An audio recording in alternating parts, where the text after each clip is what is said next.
today is from 1 Samuel 13, 19 through 20. It says, "Now there were no blacksmiths to be found throughout all the land of Israel, for the Philistines said, Lest the Hebrews make swords or spears, but let all the Israelites would go down to the Philistines, and each man would sharpen his plowshare, his mattocks, his axe, or his sickle." And this is what I felt the Lord really saying to me recently, is a lot of people are talking about revival centers, revival hubs. Some people call it oases. Some people say there's going to be epic centers. There's going to be hot spots around America for revival. But what the Lord was telling me is that we need to bring discipleship and revival together. You know, I'm reminded during this time in 1 Samuel 13, this is when Saul was the king. And whenever Saul was the king, the Philistines knew to overthrow Saul, they needed to come take the weapons. But the next king was King David. And what is the thing that the Philistines knew? If they wanted to destroy David, they had to go after. It was the Ark of the Covenant, which represented the presence of God. This is where revival hubs, revival centers, and discipleship come into place. What did the disciples say? They said, Jesus, teach us how to pray.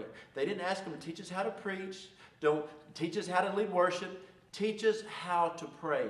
And what the Lord is laying on my heart is that these key places of revival are to raise people up. It's just like these blacksmiths I was talking about. You ever see where a blacksmith would work? There's no air conditioner. It was dirty.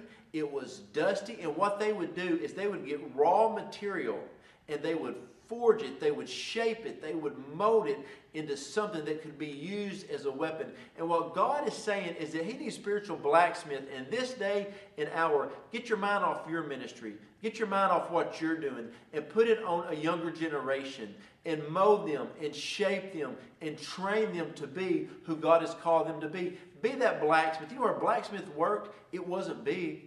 It had a small group of material that he could work around, and not that many people were around because he concentrated himself on what he was doing. And I feel that the Lord is saying, even in this story in 1 Samuel 13, that everything that the Israelites needed to defeat the Philistines were right there in front of them. They just needed to sharpen them. So you're asking God to send you spiritual sons and daughters? Well, let me tell you something. They're right around you.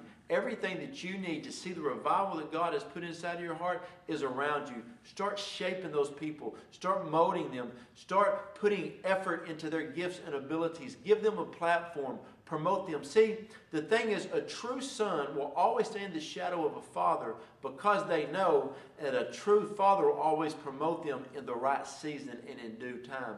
So I'm saying right now to the fathers, they're going after revival, don't go alone, but take your spiritual sons and daughters with you.